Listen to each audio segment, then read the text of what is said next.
Presented by Data East. Did I mention how much I love the Data East logos in this game? I mean, my goodness.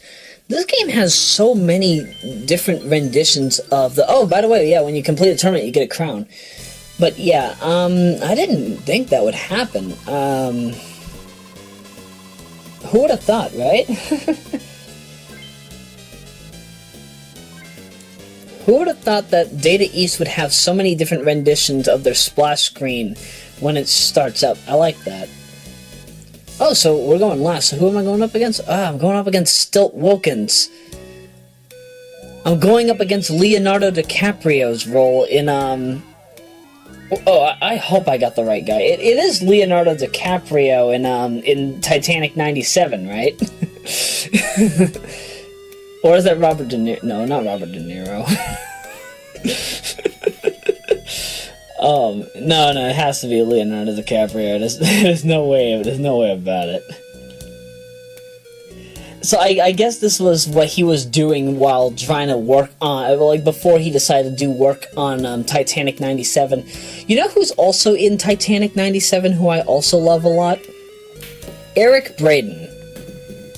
Yes, you may know Eric Braeden better as Victor Newman in The Young and the Restless.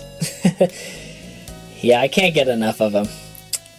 Seriously, Eric Braeden has debatably the best acting career that I've seen out of virtually anybody I've known up to now. And especially for, somebody who's been in soap operas a long time.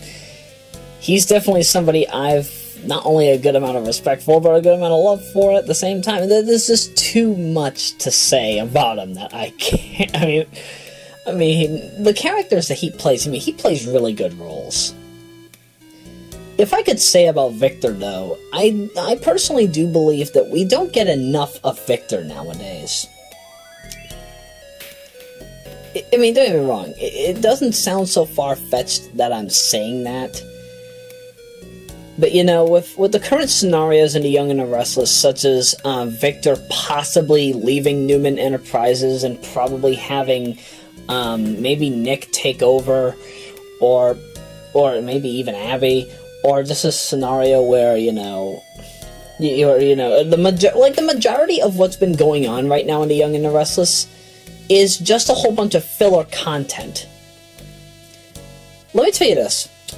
If for whatever reason, Belle were to, finalize The Young and the Restless and The Bold and the Beautiful at any given point in time, one of the things I would want to do is re-release the series in different forms, like have it be like a non-stop marathon of the story from a certain character's point of view, like, Victor's story, Nikki's story, Jack's story, Jill's story, Catherine, Summer, Noah, Faith, Cassie and Mariah, Sage, or even have like a Young and the Restless abridged. No, not like the abridged anime series that you see here on YouTube. No, not like Yu-Gi-Oh! Abridged or DBZ abridged. Final Fantasy... What Final Fantasy game is that? Was it like Final Fantasy 7 abridged or something? I think that's probably some animated series. I don't know what that is.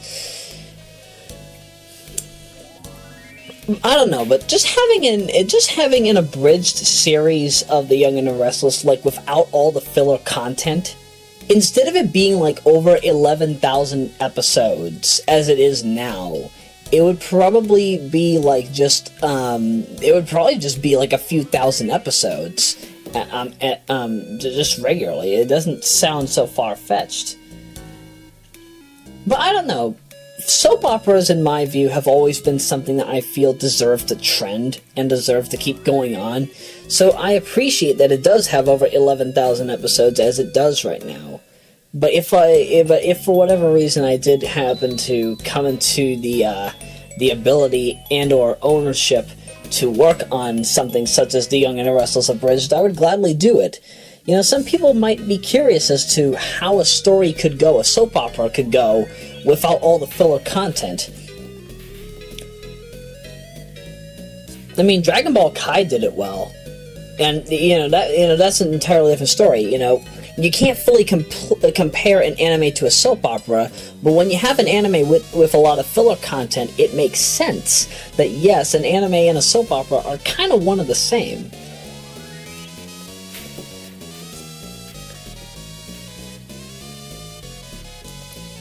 So, you know, who knows? Maybe one day we will see something such as that. I would gladly be on the front lines if I could make that possible.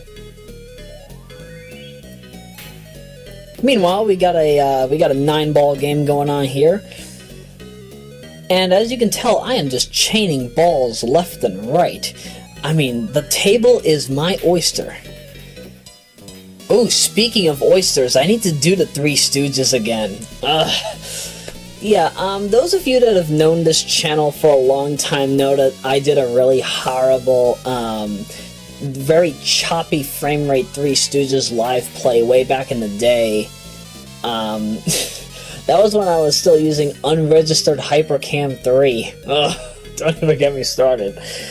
I did a long play of the NES version. I ended up going, I think, as far as getting the money to basically bring peace back to the house, you know, just pay off the bills, but I don't think I was able to get the necessary amount of cash to optimize the house and also get married to the 3 women in that. So I do intend to redo the NES Three Stooges game at some point, and also possibly even play the Amiga version, which is, I would say, in my view, the superior title graphically. If you had here's how I view it. If you had the music from the NES version, some of the graphical designs of the NES version, and combined it with the Amiga version, you'd have an optimized rendition of the game. The PSX version of the port, the PSX version of the Three Stooges game from, I think this game came out in '87, but the PSX version I think came out in '04. And it, to be truthful, even though it does do a lot of things right, I don't like the way it was directed, because, you know, the graphics look fine, but they look very cartoonish in comparison to their Amiga counterparts. The music is all done in MIDI format, to my knowledge, which is not attractive if you want to sell a Three Stooges game. Three Stooges, when I think Three Stooges, I don't think MIDI. I think old-fashioned 1920s to 1960s orchestral tracks. Comedy orchestral, mind you. But another problem that I do have with the 2004 port is that it doesn't really do much. I mean, it does do recolors, so to speak, quote-unquote, texture edits of certain mini-games. And another problem I had with it, too, was the matter of the regard that, you know, it didn't add a lot of extra value. It just didn't add a lot of extra value. If you compare the quality of it to the NES and Amiga versions, you basically can tell it's just like what would happen if the game was also ported to the N64, which I'm glad they didn't do. You know, I would have also loved to have seen other playable characters, you know, because in reality, there are actually 6 Stooges. You have, oh my goodness, we're going to go up against Hinkle again? At least we take on a Susan Short first. But, yeah, as I was saying, you know, there are actually 6 Stooges, because, you know, you have your traditional Moe, Larry, and Jerome. Curly. Yeah, Jerome is Curly. So, yeah, you've got Moe, Larry, and Curly, then you have Shemp. You've got the first Joe, and then you have Joe Dorita, who was the modern era Curly from the 70s, from the new Three Stooges.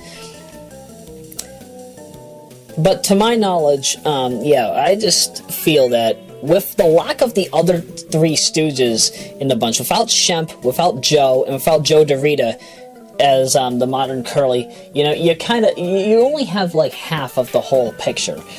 And also, it doesn't have all the, you got the pie fights, you got the calling Dr. Howard, Dr. Fine, Dr. Howard, yeah, you got the hospital episode, which I think was called Men in Black. Yes, that's the original Men in Black. Not the Will Smith film, although I love the Will Smith films. What else do they have? They got the trivia. They got the trivia section, which I guess is its own thing. You got the scene where a safe falls on Curly's head. You've got, there's just so much. Oh yeah, and the oyster crackers. Yeah, you know, it's a soup eating contest. You know, eat as many oyster crackers as you can before the oysters eat them themselves, and yeah, it can be a very good game. But oddly enough, as opposed to the original as opposed to the NES port, the original Amiga version of the game actually has it a bit different, where there are at times where 3 oysters can go in and eat crackers in that, as opposed to 2 in the NES version. So, and also the oysters go faster in the Amiga version. So, if you want to play the game's hard mode, quote unquote, I would say play the Amiga version. But the problem I have with the Amiga version over that of the original, over that of the NES port, is the fact that it doesn't have the perfect ending. You know, even if you restore the quality of the house, when you have like $10,000 or $15,000, you don't get to marry the women at the end of the game, as how the NES version does. The NES version really does it significantly better. I can't stress that enough. There's no two ways about it. There's no two ways about it. But we have a Minnesota Fats Pool Legend game going on in the background, so I think we need to go back to that. We're coming up to the last 2 rounds of 9-ball, but you know, it's a fun time. It's a fun time talking about the Three Stooges while playing pool. Helps get my mind off of things.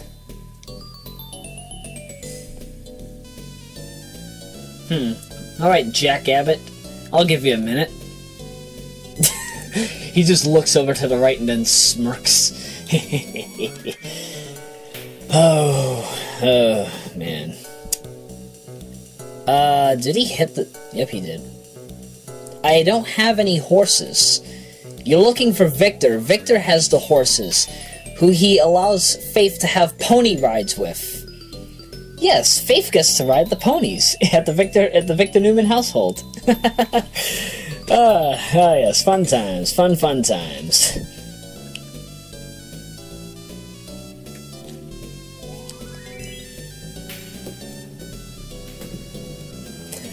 There are actually a few pool halls around here. Like if you ever wanted to play a game of pocket billiards, or even carom billiards with me, there's some areas that we can go to here in Boston, in Peabody.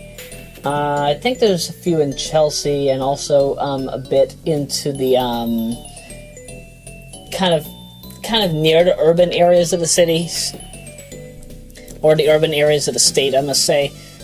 But there's only 3 areas around here that allow for you to play carom billiards, and you get to play some very... Ooh, that was a close one.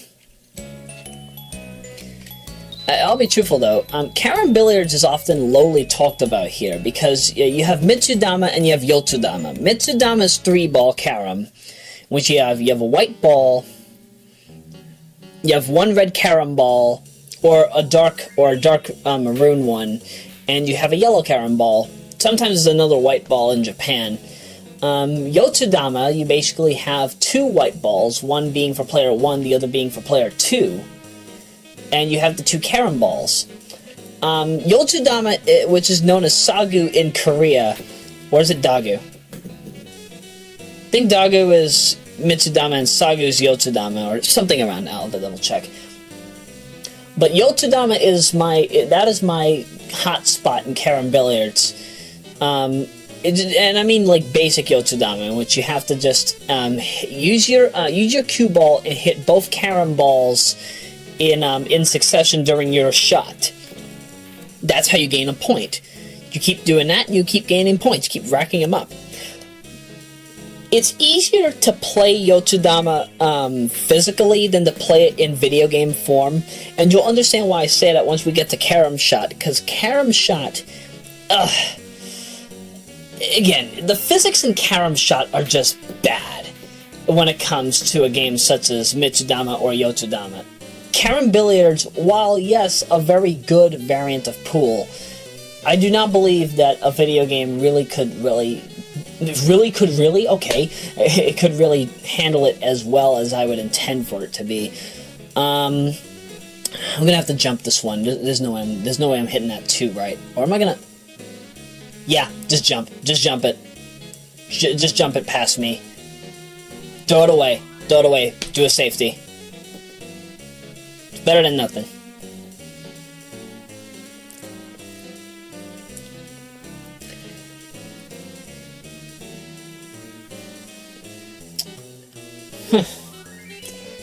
Who would have thought I would be talking about hitting balls like this? I'm gonna need a drink. You know, I'm 21 now. Legally, I could drink, but I don't know. I just don't want to drink. Why is that? I guess it's just personal. You know, I'm just not somebody who would rather want to drink. I'd rather, you know, spend time sober with everybody that I love the most. I don't care how much you drink. I'm not drinking a ducking thing. I have to be the voice of reason. I have to be the John Kasich... Oh, wait, no, not the John Kasich. I have to be the Bernie Sanders of the bunch here. Bernie Sanders, if I had to say, though, like, this is an analogy. He's probably the person at the party that would make sure that, that everybody remains okay and stable. I think he would probably be the good guy out of the bunch, the designated driver out of a drinking party. And that's just how I roll. That's how I roll. The good guys always have it right. They always do the right thing to make sure that we're all okay in the long run. And that's what I view of Bernie Sanders, and that's what I viewed of my life up to now. I know, it kind of might sound a bit far-fetched at first, but you know, it's not a bad thing. It's a good thing. It's a really good thing.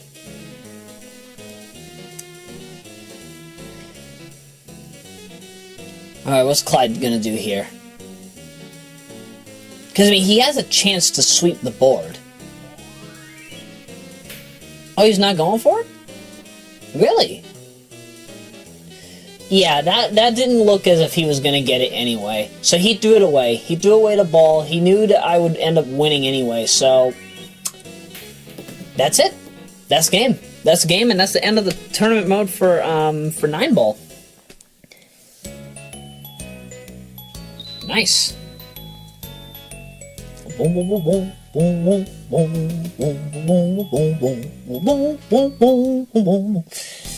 can't get enough of that track. But yep, we got 9-ball done, and now the code is duck. I don't even know what this is. I want to say it's let's see. I know that's 3, 4, and 6. I forget what the orange ball is. What is it? 12, 13, 14, something around that. I always forget. Either way, that's the end of part 4. So see you for part 5 when we take on what I assume is single pocket. It's either single pocket or rotation that's next. Either way.